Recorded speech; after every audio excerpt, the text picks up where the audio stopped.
Buenos días, buenas tardes, perdón. Vayan poniendo su nombre para asistencia en el chat. En un instante ya iniciamos. Gracias.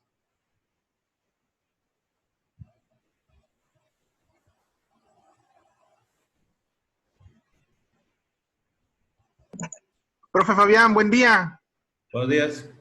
Buen día a todos. Hola, hola, ¿qué tal, Cordy? Buenos días. Profe, molestándote solamente un segundo para comentarles a los chicos que necesitamos sus fotos que queden para el día de hoy. Ahorita estoy viendo que ya la mayoría la ha podido subir, pero necesitamos que estén los 89 alumnos del segundo semestre. Todos tengan sus fotos, es para que los profes puedan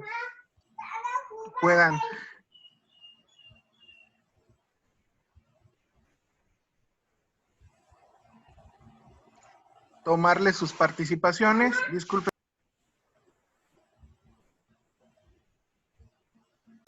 Tengo por ahí unos problemitas con el audio. Es para que los profesores puedan tomar sus participaciones y de una u otra manera, pues también tomarle su asistencia. Muchas gracias, profesor Fabián. Sí, ya no tienes ningún comunicado, es que voy a cerrar el audio.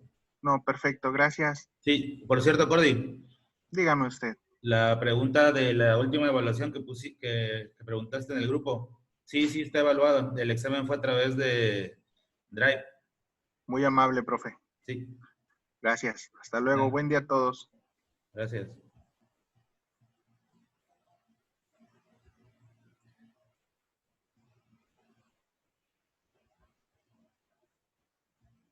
Bueno, entonces vamos a comenzar con la sesión número 10 de Introducción a Ciencias Sociales. Como es la primera clase de la semana, bueno, solemos recuperar un poco lo que vimos anteriormente para no perdernos. Y bueno, fue esto. Hablamos acerca de fenómenos sociales y nos tocó hablar la última sesión, la 9, respecto a la inseguridad y también respecto a la delincuencia. Y para recuperar el contenido anterior, nada más hacer la diferenciación que inseguridad es la percepción o la falta de condiciones que hace que una sociedad se mantenga estable, que no haya delincuencia.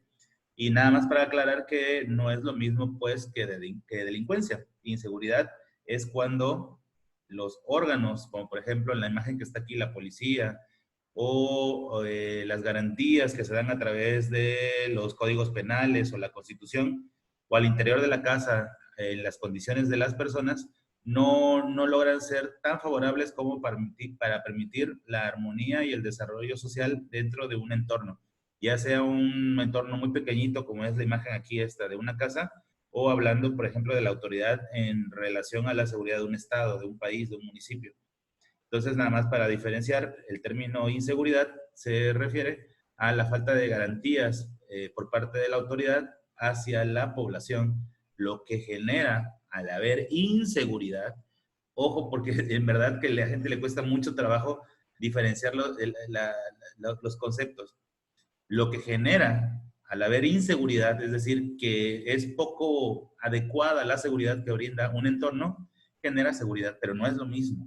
Entonces, lo que sí consideramos y que mal llamamos inseguridad, más bien se refiere a la parte esta de los delitos, a la delincuencia, que es la puesta en práctica de algún tipo de delito como los que están viendo en las imágenes.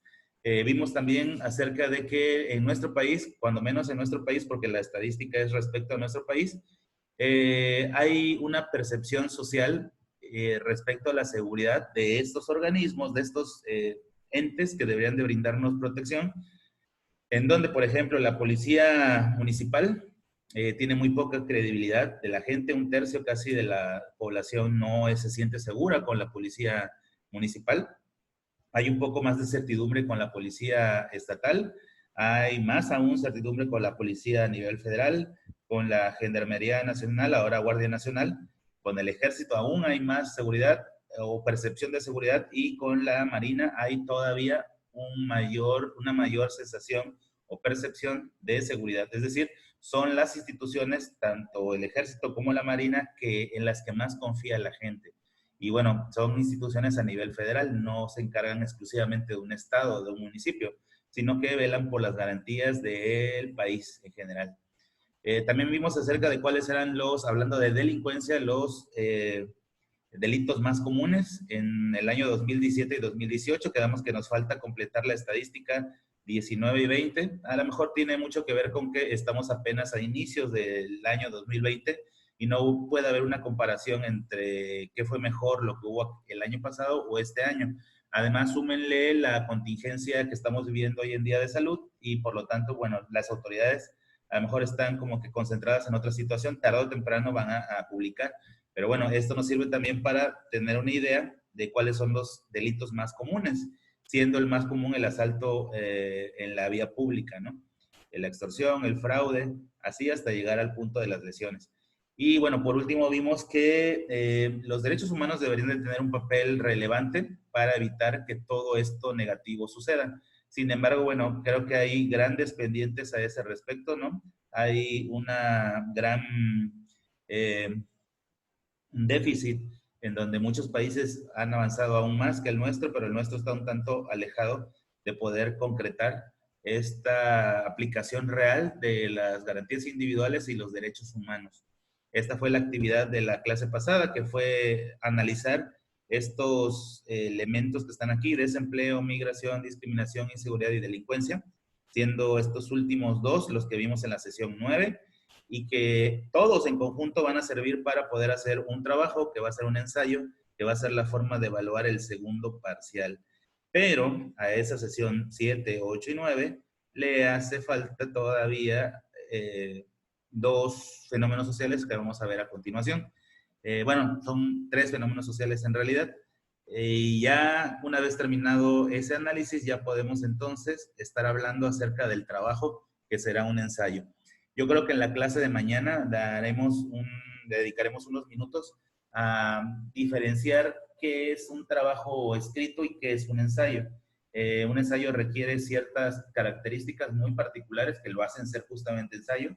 Para que vayan teniendo una idea, le tienen que asignar un nombre al trabajo, un nombre que sea innovador, creativo y que esté relacionado con la parte esta de el título debe dar una idea bien clara acerca de qué quiere decir mi trabajo. Además del nombre creativo, nuevo, hecho por ustedes, debe de ser crítico y debe de ser propositivo al final. No nada más es descripción como si fuera un resumen, sino que yo, analizando qué son los fenómenos sociales, conociendo ya el término, pues seremos capaces de emitir un juicio, a diferencia de los resúmenes o de la síntesis. En los ensayos ya se emite un juicio. Y eso es lo que veríamos el día de hoy. El tema es la transvaloración, la lucha por la igualdad y equidad y el papel de los derechos humanos. ¿Por qué dije que son tres temas? Porque la transvaloración es uno, la igualdad y equidad es otro, que lo vamos a ver como separados para no confundirnos, y por último, el papel que deberían de tener los derechos humanos, ya no en función de esto, sino en general de todos los fenómenos sociales que hemos estado analizando desde la sesión número 7. Entonces, nada más para no confundir, hacia eso vamos a ir el día de hoy. ¿Qué más? Los productos evaluables son estos de aquí. Me voy a permitir darles unos instantes para que puedan checarlo. Le voy a ampliar la imagen para que vean. Está aquí. ¿Sí? Que eso es lo que haríamos el día de hoy. Chequen sobre todo lo de las páginas del libro, para que luego nos den las pistas al final.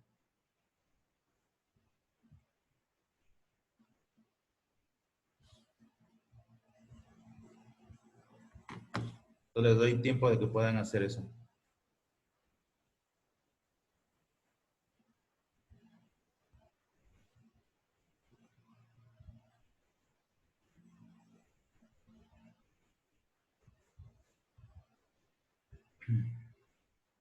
De hecho, si quieren, vayan poniendo el libro en la parte que corresponde para ir ahorita analizándolo.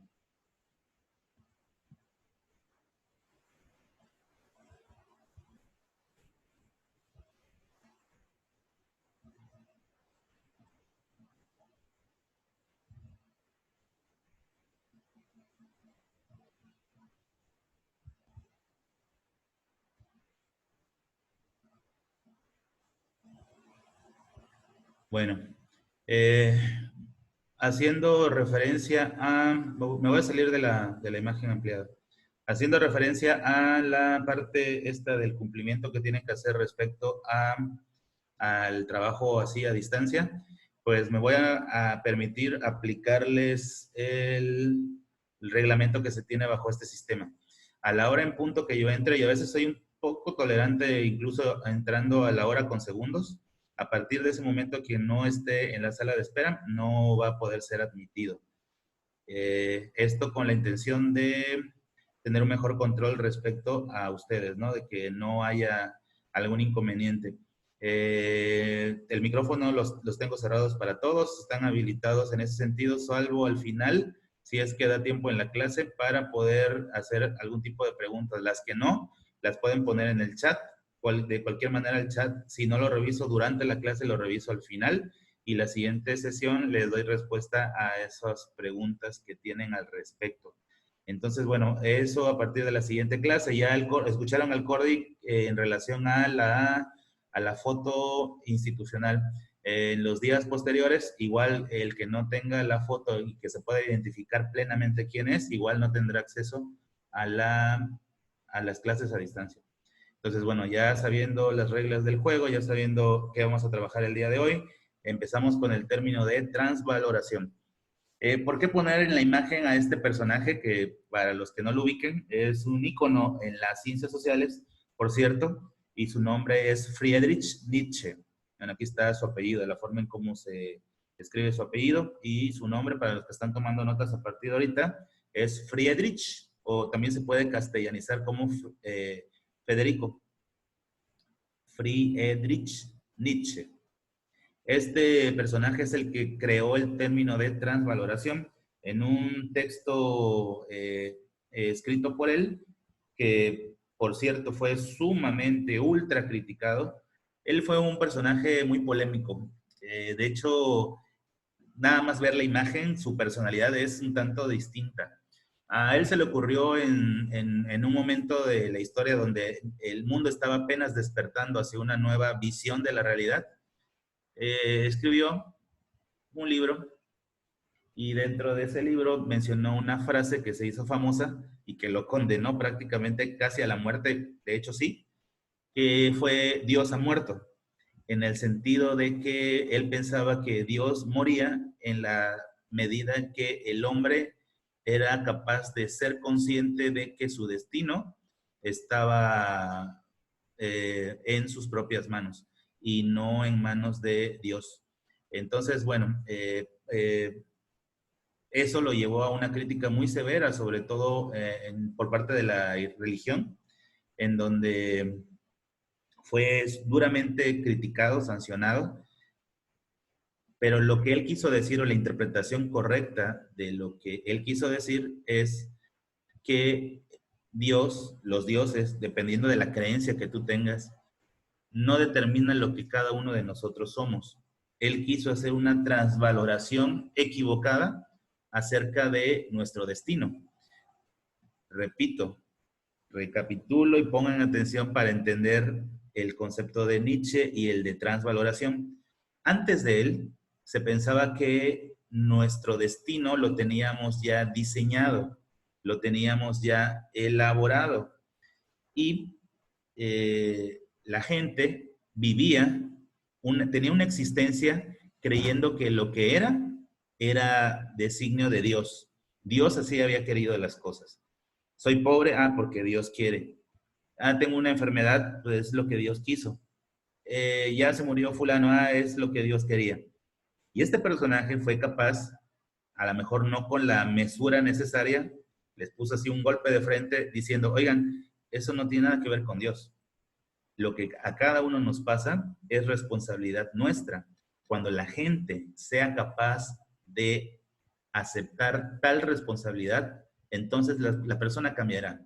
No estará a expensas de que Dios le tire una migaja de pan. Él va a buscar el pan todos los días. No tiene nada de malo la postura de este personaje, pero en su momento y en su época, pues sí fue severamente y duramente criticado. De hecho, fue internado en un manicomio en donde los últimos años de su vida pasó medicado, sedado, y dejó de tomar el medicamento que lo mantenía en un estado prácticamente ausente de la realidad. Y en una visita que hizo su hija, le dijo lo que estaba ocurriendo y lo que le estaban haciendo. Ella lo saca del lugar, pero a los días muere. Y muere porque se había creado a lo largo de los años una adicción hacia los narcóticos que le daban para mantenerlo en ese estado. Ese fue el castigo por parte de una sociedad ultraconservadora, por parte de una religión que no aceptó la postura de un personaje que en sentido literal habló acerca de que Dios ha muerto, pero en realidad es una metáfora. Lo que él quería dar a entender es que Dios no determina lo que nosotros somos. Y si me permiten ahondar más en el concepto más allá de Nietzsche, a lo mejor de acuerdo a la filosofía actual y nueva, no está peleado con la idea de Dios, ¿eh? Dios existe para algunos, para otros tiene determinadas características. Hay libertad para ejercer nuestra fe, nuestras creencias. Acá lo que estamos analizando en el presente es que para los que somos creyentes es bastante y suficiente el hecho de que Dios nos permita vivir. Es un regalo de la vida estar aquí. Es una joya el hecho de que hayamos tenido la oportunidad de transitar por esta vida. No sé si alguno de ustedes, a pesar de su corta edad, esté dándose cuenta de eso, a lo mejor hasta ese momento. Es un regalo que nosotros estemos hoy aquí, que la vida se nos haya dado, que podamos saber qué es el cielo, qué son las estrellas, qué son las nubes, que sepamos qué es el amor, que conozcamos a nuestros padres. Es una maravilla. Pero lo que cada uno de nosotros haga con esa maravilla llamada vida es nuestra responsabilidad. Somos responsables directos por lo que hacemos o por lo que no hacemos. Y hay que aceptar tal responsabilidad. En la medida en que las personas toman esa responsabilidad, pues se dice que entonces tienen las riendas de su vida en sus manos. Esas personas determinan qué son, hacia dónde van. Y no pensar como antes que es una especie de lotería. A ver qué te toca en la vida. Si me toca vivir con X persona, ojalá que me toque en esa ruleta rusa a alguien que valga la pena. Ojalá que en esa ruleta de la vida me toque un buen trabajo. Las cosas no son así. Entonces no tendría sentido de la vida. Si nuestra vida ya estuviera determinada y no pudiéramos nosotros orientarla, no tendría sentido. Y no tiene nada que ver con la creencia religiosa y no tiene que ver con Dios. Sin embargo, en su momento fue mal interpretado y por lo tanto ultra castigado. ¿Qué es la transvaloración para este personaje? Primera nota, tenemos de poner el nombre del autor del término transvaloración, que es Friedrich Nietzsche. Así es como se escribe, Nietzsche. Y su nombre es Friedrich. Lo pueden castellanizar en Federico Nietzsche, aunque no se escuche tan bien como Friedrich, ¿no? La palabra transvaloración significa o implica mutación, cambio, evolución, significa trascender. Esto como notas. La palabra transvaloración significa para Nietzsche mutar, cambiar, evolucionar, adaptarse. Es un tanto parecido al proceso de evolución de Darwin, nada más que acá no evolucionamos físicamente. Acá se trata de hacer un tipo de evolución relacionada con los valores y nuestra forma de conducirnos en la vida. Entonces, el término transvaloración para Nietzsche significa mutar, cambiar, evolucionar, adaptarse. Nietzsche, como otra nota, hace una crítica muy severa acerca de los valores impuestos, es decir, los valores que la sociedad nos ha impuesto a través de la religión, a través de la educación, a través de los medios de comunicación, cualquiera que sea el caso. Entonces, hace una crítica muy severa respecto a los valores impuestos. Ahora, ¿cómo se nos imponen estos valores? Les dije hace un instante, religión, esto es nota, educación y medios de comunicación. De hecho, los medios de comunicación, tal vez de los tres, son los que más influyen en los valores que hoy en día tenemos. Hemos escuchado infinidad de veces decir, es que se han perdido ciertos valores, es que los valores ya no son como los de antes. Los adultos mayores siempre diciendo que ahora estos jóvenes ya no son como en antaño. Y bueno, tiene mucho que ver con este proceso en donde diversos mecanismos como los medios de comunicación, la educación y la religión imponen algunos de esos principios que llamamos valores. El término que se conoce, la imposición de valores a través de los medios, se le llama industria cultural. Repito, la imposición de valores a través de los medios de comunicación se le conoce como industria cultural. ¿Por qué se le llama industria cultural? Porque es una especie de fabricación de nuestra identidad, de nuestra moral, de los valores prevalecientes en una época. Y ahí les va la primera gran lección respecto a cómo se nos han impuesto ciertos valores. Estamos hasta el cansancio repletos de consumismo. Los medios de comunicación nos han vendido la idea, por ejemplo, de la Navidad asociada con un refresco. Nos han vendido la idea de, por ejemplo, el verano en relación a una cerveza, el disfrutar, el calor, y te ponen imágenes, te ponen un comercial, por ejemplo, diseñado de tal forma que generan en ti un tipo de percepción de esa realidad. Y entonces ahora, para yo celebrar la Navidad y sentirme bien, tengo que asociarlo inmediatamente con ese refresco, con regalos, con una cena suntuosa, ¿no? Como se ve en los comerciales, y que no toda la gente puede costearlo y puede tener esa oportunidad, ni siquiera de comprar un refresco, mucho menos de tener una cena así súper elegante, y mucho menos incluso compartir los regalos como tan fácilmente se ve en los comerciales. Entonces, a ese proceso en donde los medios de comunicación imponen los valores que la sociedad sigue, es decir, dicta los valores, se le conoce como industria cultural. Y entonces eso ha hecho que los valores se inviertan, estén invertidos. Lo que realmente debería de valer, en realidad lo apreciamos muy poco. En cambio, lo que es material termina siendo lo más valorado hoy en día en este proceso de transvaloración.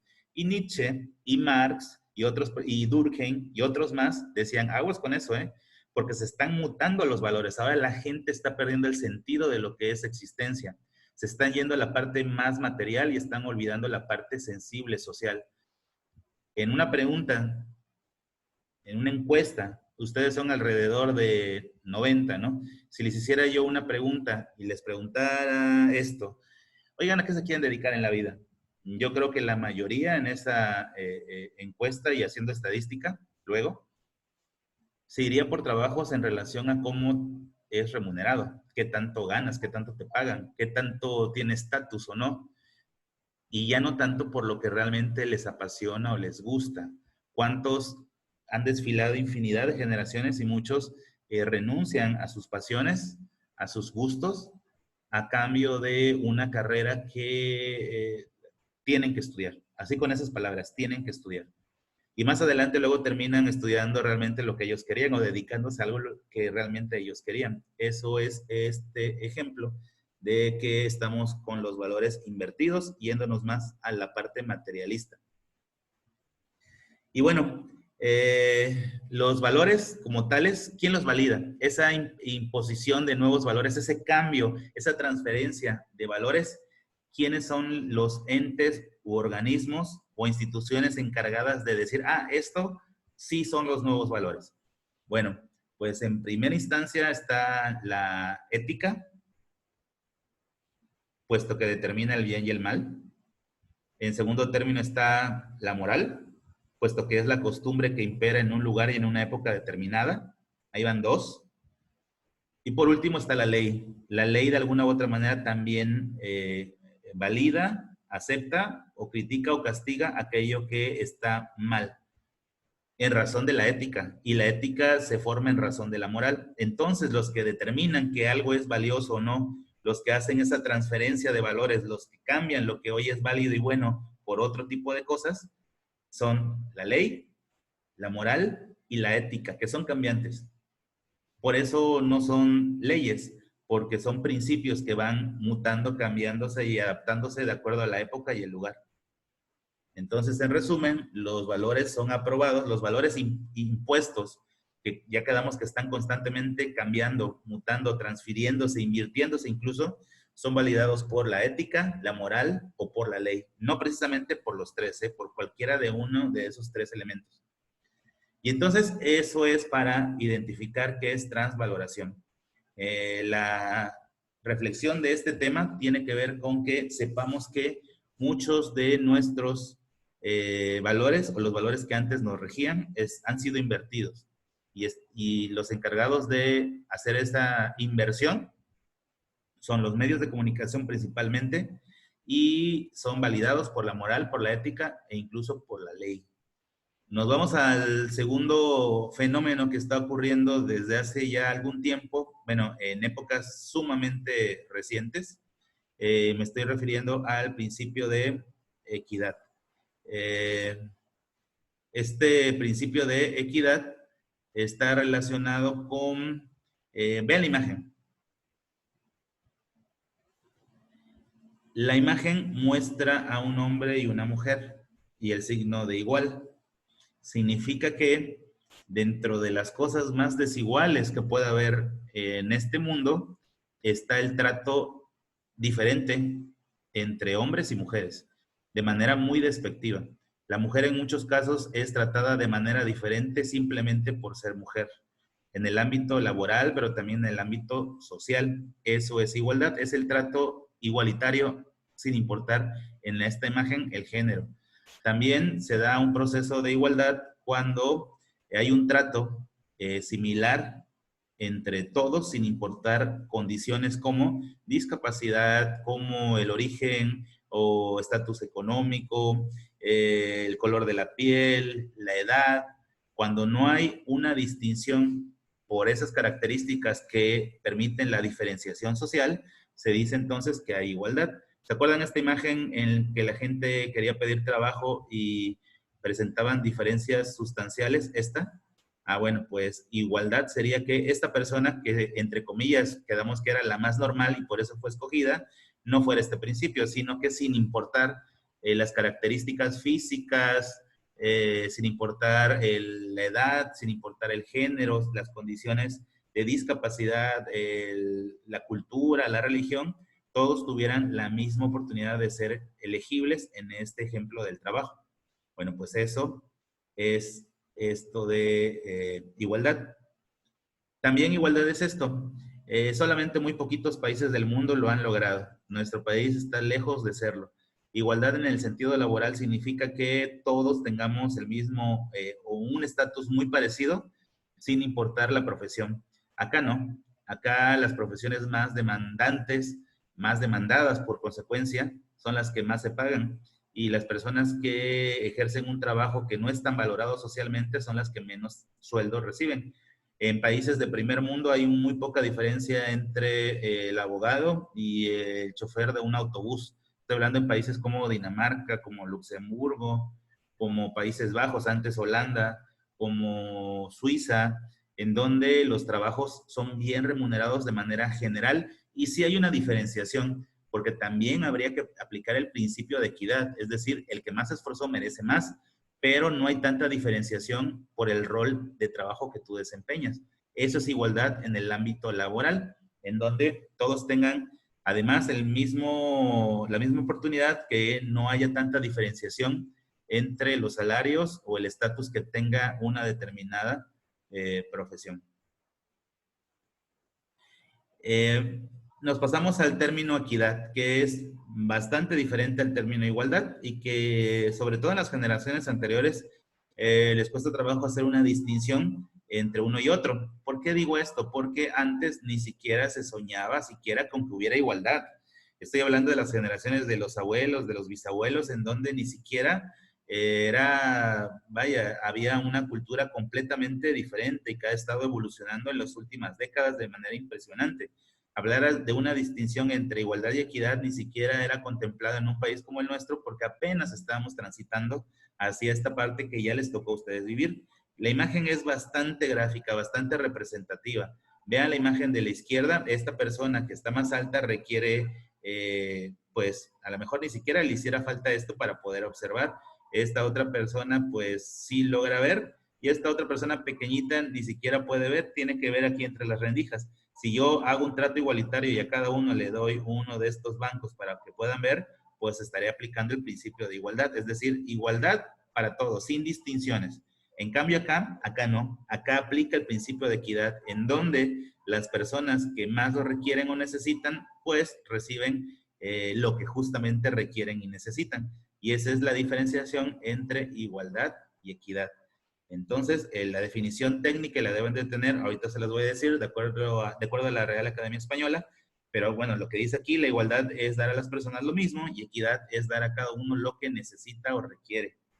Hablando de equidad laboral, vean la imagen qué ilustrativa puede llegar a ser. ¿Creen que esto es un proceso equitativo? Pues no. Vean, la imagen representa lo que realmente ocurre en muchos casos en nuestro país. Los hombres, pues ya ven que tienen ahí en sus espaldas un jetpack, se supone que es más fácil poder accesar al trabajo, a algunos puestos, simplemente por el género. Y en cambio las mujeres, pues, tienen que sufrir, por ejemplo, subir en escaleras, es decir, tienen más difícil ese acceso. Bueno, esto es para representar lo que no es equidad. Equidad es que ella, por ejemplo, también tuviera estas mismas condiciones. Y si nos vamos a la fortaleza física, pues a lo mejor él estaría en mejores condiciones físicas de poder subir por aquí y ella no. Y no es cuestión de por qué es mujer o es hombre, es que son los rasgos físicos con los cuales estamos configurados biológicamente y punto. Yo no puedo, teniendo 2 hijos, ponerle a mi hija que cargue, vamos a construir una cabaña, cárgate 6 tabiques, porque tu hermano cargó también 6. No, o sea, tiene que ver también con reconocer las características y condiciones de cada uno para exigirle de acuerdo a esas características a cada uno. Y bueno, este ejemplo es en ese sentido. Vean en este otro el principio de igualdad y vean este otro el principio de equidad. Les es más accesible a todos poder alcanzar un objetivo, en esta metáfora es una manzana, cuando a cada uno se le brindan lo que cada quien necesita. Vean, de acuerdo a este tamaño, pues necesita esta altura y por lo tanto tienen acceso los 3. Y acá no, acá solamente son unos pocos afortunados los que tienen ese acceso y esa oportunidad. Y bueno, que de acuerdo a la equidad, de acuerdo al principio de igualdad, de acuerdo al principio de transvaloración de Friedrich Nietzsche, ¿qué deberían de estar haciendo los derechos humanos para poder evitar, no nada más estos 3, sino todos los anteriores? Bueno, pues como ya saben, esta imagen ilustra y representa cuáles son los 30 derechos humanos que están enfocados en estas palabritas que están aquí. No, sin embargo, vamos a darle contexto en este video acerca de qué son los derechos humanos y cuál es su función. Es un video muy breve. Ya tuvimos uno parecido en ética, este es otro diferente. Tras los 6 años que duró la Segunda Guerra Mundial, se cometieron atrocidades contra la vida y la libertad de las personas. Para evitar que esto volviera a ocurrir, la Asamblea General de las Naciones Unidas se reunió el 10 de diciembre de 1948 en París para acordar y firmar la Resolución 217.3, con la que se aprobó la Declaración Universal de los Derechos Humanos, que recoge los derechos humanos considerados básicos. Los precedentes históricos de los derechos humanos se remontan a la Declaración Inglesa de 1689, las ideas de la Ilustración, la Revolución Americana y Francesa y la consolidación del Estado liberal. Estos hechos allanaron el terreno para el nacimiento de un texto definitivo que garantizase esas máximas de igualdad y libertad. La Asamblea General de la ONU, formada en sus inicios por 18 representantes de los Estados miembros de la organización, creó una comisión de derechos humanos a la que encargó la labor de elaborar una serie de códigos y medidas para la defensa de los derechos humanos y las libertades. Dentro de esa comisión se creó un comité de redacción formado por 8 miembros, representantes de Reino Unido, Estados Unidos, China, Chile, Francia, Unión Soviética, Líbano y Australia, entre los que destacan Eleanor Roosevelt y René Cassin, entre otros, además de la intervención de John Peter Humphrey de Canadá. El proyecto de la declaración se sometió a votación el 10 de diciembre de 1948 en París, entre los 58 Estados miembros de la Asamblea General de la ONU. Finalmente fue aprobada con 48 votos a favor, 8 abstenciones de la Unión Soviética, Arabia Saudí, Sudáfrica y los países de Europa del Este, y 2 ausencias en la votación. Desde entonces, ese día es la fecha en la que se celebra el Día Internacional de los Derechos Humanos. De esta manera nació la Declaración Universal de los Derechos Humanos, compuesta por un preámbulo y 30 artículos en los que se enuncian por primera vez en la historia de la humanidad los derechos sociales, civiles, políticos, económicos y culturales básicos de los que todos los seres humanos deben gozar. La Declaración Universal, junto con el Pacto Internacional de Derechos Civiles y Políticos y sus 2 protocolos facultativos y el Pacto Internacional de Derechos Económicos, Sociales y Culturales, forman la Carta Internacional de Derechos Humanos.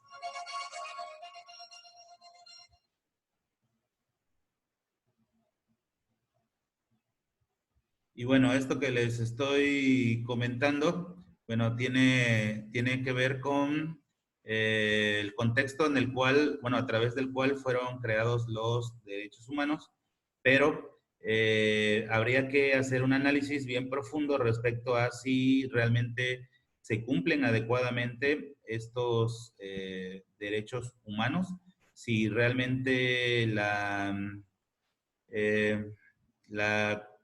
comisión encargada de ello ha realmente podido o logrado hacer que se apliquen, porque siempre ha sido un enorme pendiente que han tenido que ha tenido el mundo a lo largo de todo este tiempo, ¿no? Entonces, bueno, eso en relación a los derechos humanos y su aplicación. La actividad que estaba programada para el día de hoy, se las voy a poner en un instante, es esta de aquí. Perdón. Esta de acá, que es para subir en la carpeta de Drive en la número 10. Acuérdense que esta nueva semana comenzamos con nuevas carpetas. Para estas 3 sesiones está la sesión 10, 11 y 12, aunque me parece que solamente nos vamos a quedar en 11, puesto que tenemos clases solo miércoles, jueves y viernes, y el viernes es 1 de mayo. Así que nada más será la de la 10 y la 11. Omitan la 12, no va a quedar para la próxima semana. Esto es lo que hemos estado haciendo a lo largo de estas clases. Vimos hoy el término transvaloración, que es un fenómeno social que estamos viviendo, es decir, la mutación y cambio de los valores que está sufriendo la humanidad. El principio de igualdad y de equidad, que también es un fenómeno social que les toca vivir a ustedes. Y por último, ¿cuál es el papel de los derechos humanos ante esta situación? Los derechos humanos están contenidos en la página 112 y 113 del libro, los 30 derechos humanos, por si quieren echarle ahí una revisada. De acuerdo a estos temas que hemos estado viendo, que son los fenómenos sociales, es que vamos a hacer el ensayo, que va a ser parte evaluativa para el segundo parcial. Haciendo una nota aclaratoria, y por eso puse este puntito y acá la nota para poderme acordar, es que, bueno, antes de que me vaya a comer el tiempo, o para hoy es la página 121 y 124, está relacionada con el tema de la semana pasada y de esta semana. Y respecto al ensayo, ese se va a hacer en la plataforma de la escuela, no lo van a subir en Drive. Y en la clase que viene les voy a dar las pautas y las condiciones para hacer el ensayo, para que tengan todo este fin de semana largo para poderlo diseñar y planear. Y eso es parte de la evaluación del segundo parcial. Entonces, mañana, además del tema, les daría yo las condiciones para este ensayo. Por lo pronto ya saben que debe de llevar un nombre de autoría de cada uno de ustedes, un nombre original ante esto que vivieron, los diferentes fenómenos sociales que